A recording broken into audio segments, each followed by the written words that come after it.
So this is the kind of refreshed iteration of this property. It started as a comic, was a TV show, movie, has been remade a couple of times in both animated shows, film. In this iteration, we meet our four main characters: Donatello, Michelangelo, Leonardo, and Raphael. They are Gen Z teens. They're like 15 or 16, and they live in the sewers. They don't quite fight crime yet. They have learned the ways of ninjutsu, but they only use their skills to like go get groceries and not be seen. That's kind of the only reason. But our turtles are in that teenage phase where they want to be accepted and want to be known, and they feel like they're missing out on public life because they are hidden from the human world. Their quote unquote father, Master Splinter, tells humans are dangerous and they'll hurt you. You have to stay away. You have to stay hidden. But they yearn for that acceptance. They want to experience things like high school and making friends and being normal. And so that's kind of where we start, and they eventually get into an adventure where they have to save the city, which means they have to eventually reveal themselves and all the issues that will come with that. We have an amazing cast of voice actors. All of the turtles are newcomers, and they are all teenage It's a teenage cast, which really works because a lot of this is improvised. We'll go through our cast a little bit later, but that's our setup. Zach, what'd you think? Going into a Teenage Mutant Ninja Turtles movie is probably not new to a lot of people who might be listening to this show because you've probably done it before. There have been a few of them, right? Since they started coming out in 1990 with the live action films. There were, 4 of those? They kind of did a reboot in 2007 that was all CGI. Michael Bay, who we'll talk about with Pain and Gain here in a minute, had a swing at it in 2014 with some weird-looking turtles, and Megan Fox as April O'Neil in classic Bay fashion. So going to see new Turtles, right, like it's not exactly a new experience. It's like going to see a new Spider-Man movie. And I think like what makes this stand out is 2 things. One, the much younger year 1 Turtles, almost a la like the Batman, right? Robert Pattinson being like year 1 Batman in that recent Batman movie. And number 2, the voracious art style that it's not done justice if you listen to the audio version of this show. We got video up on YouTube and Facebook. If you haven't seen the trailer, you probably have. Come check it out. The art style for this movie is so striking. It is 3D animation with frames cut out to make it look a little bit more like animated feature or like a stop motion, even covered in textures of scribbles and like goofy doodles and the kind of stuff like a kid would doodle in their notes right at school when they're not paying attention. Produced by Seth Rogen, Teenage Mutant Ninja Turtles Mutant Mayhem is a fresh take, I think, on the Turtles that a lot of American audiences haven't seen before. And so far it's doing really well. People really seem to like it. It's got like a 96 on Rotten or something, a 92, like probably the highest reviewed Turtles film so far. So I can say going in, I didn't know what exactly to expect, but I'm really pleased with how I felt coming out of it. Where do you want to start talking about it? Well, we can start with our plot. Again, we have our turtles wanting to just get out there and kind of learn, like make human friends, learn to be humans. They eventually run into, of course, the classic April O'Neil, voiced by Ayo Idabiri, in a probably the first kind of different incarnation of the character. They run into her by happenstance, and they realize they can kind of help each other out, because one of the I think great things about this film is it's about acceptance, and both April and the Turtles want acceptance from people who don't. With April, it's at school. With them, it's with kind of the human world. They eventually stumble on a larger plan by the bad guy Superfly, voiced by Ice Cube, to kind of take over the city and the world, which often happens in these things, and they have to kind of unravel this mystery, get information, and also stop this plan. And the plot, it just moves. Like the story, it never really dragged for me. I felt like the pacing was really good and really interesting the whole time.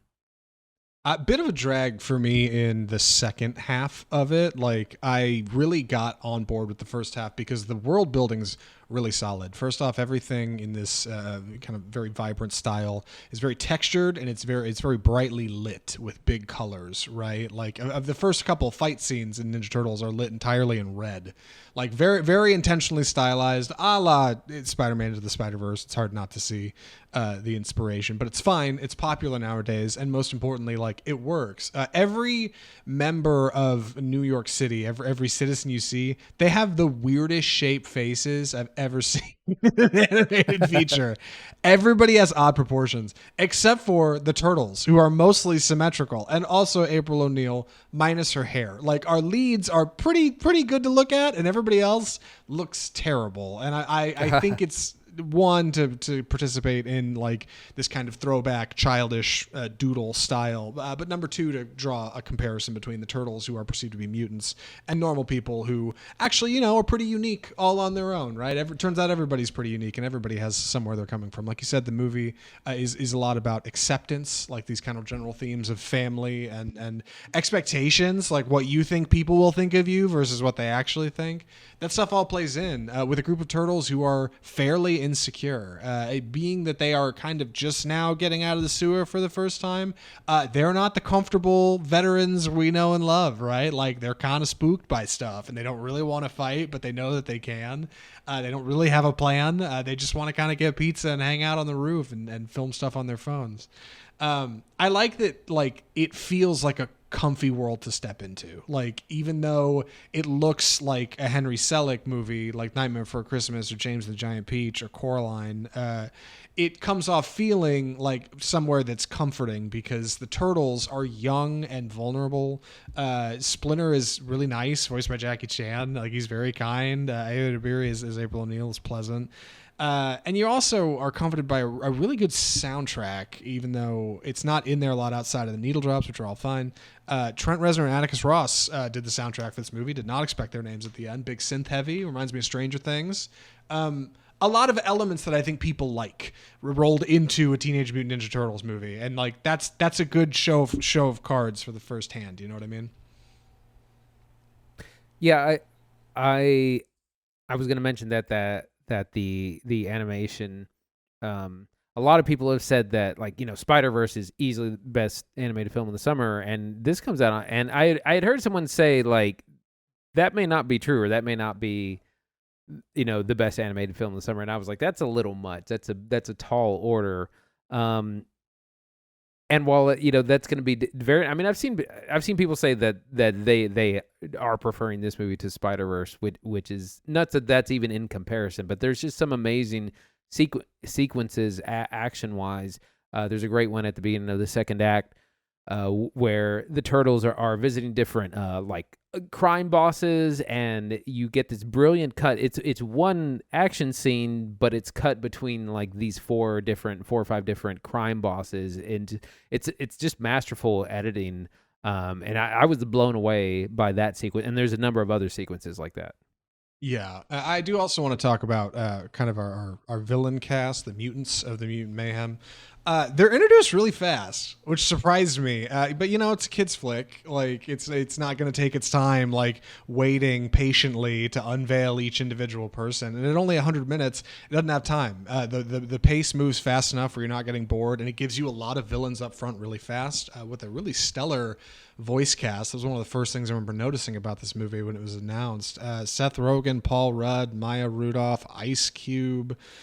John Cena is in this movie. Mr. Beast has a voice role as a New Yorker. Like, pulled some really interesting strings to get a bunch of good people in here because of course, Seth Rogen producing the film.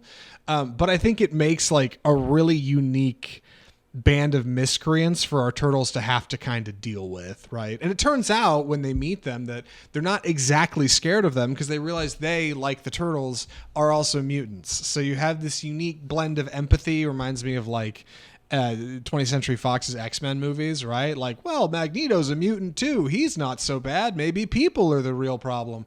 Like, that's a pretty good setup for like a kid's movie, like with some new heroes they may not be familiar with. Like, I think that's a strong foundation for a Teenage Mutant Ninja Turtles franchise. Yeah. Well, one of the things I wanted to get into is our villains. We have Superfly, voiced by Ice Cube. But there's a number of other classic Teenage Mutant Ninja Turtle villains who show up.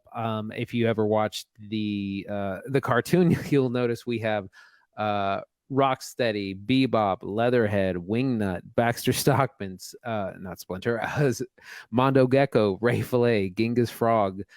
These were all, if you watched the cartoon growing up, or any of the other iterations, are these are people that show up a lot, and they're all voiced by impressive cast: Maya Rudolph, John Cena, Seth Rogen, Rose Byrne, Giancarlo Esposito, Jackie Chan. Jackie Chan is voicing Splinter.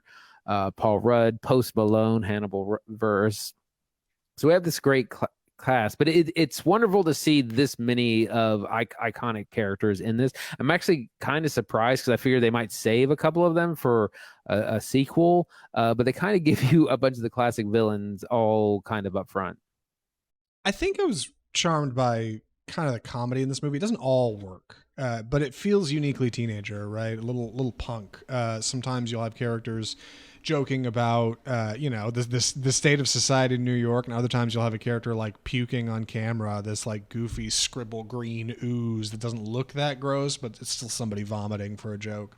Teenage Mutant Ninja Turtles like walks this funny line because I think it's trying to swing at what, like 15-year-olds. Reportedly in the VO booth, like they let the teens who voice the turtles do a lot of improv, use that kind of stuff, drew on influences from kids who are kids today, and that makes something that feels contemporary but uniquely doesn't feel overstepped or obnoxious. It'd be really easy to watch a movie starring 4 15-year-olds and be like, this is the worst 90 minutes of my whole entire life. But like they're not bad. Like it's funny where it needs to be. You get a laugh. A lot of good throwbacks to old Turtles, I think. I feel like I heard the theme to one of the Game Boy games or something in there somewhere. Like overall, I think solid all around. I've been really pleased with it.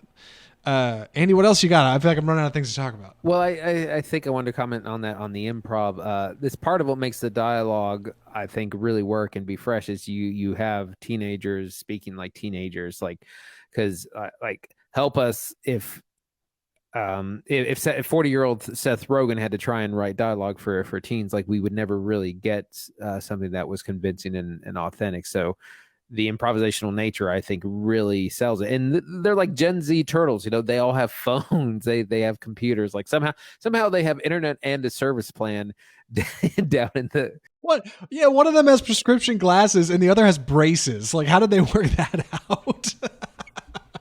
That's where you're just thinking too much of the logistics of it. Yeah.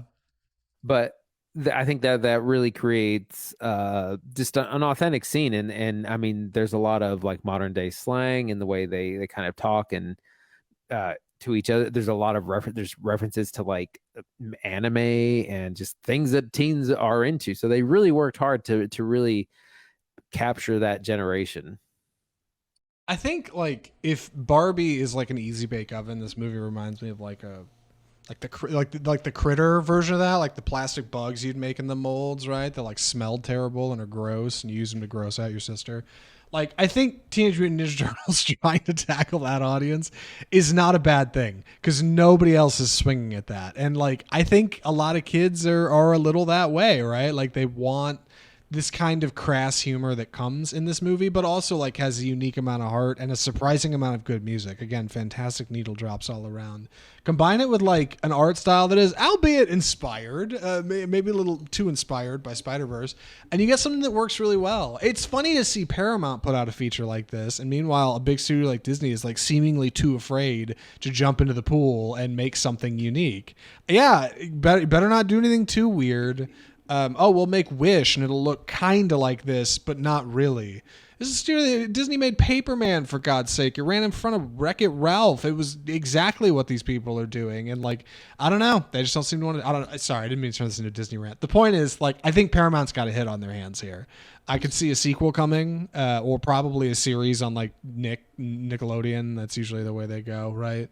I don't know. I think they're in a really good place. Yeah, I've heard that there's gonna be some sort of spin-off series, but probably another full-fledged movie as well, for sure. Yeah. Any other thoughts or recommendations, Andy? I was going to say that I heard that the original Spider-Verse from 2017, 2018 is partially what inspired the movie. Not just the style, but just like the idea that you could take on kind of more complex subject matter and really dig into like what it's like to be young in a more kind of serious way instead of just making a paint by number action film like I guess the Michael Bay one was. And so that's part of what inspired. We get a kind of a story with a lot more heart than we kind of normally would have. Andy, would you recommend TMNT Mutant Mayhem? Absolutely.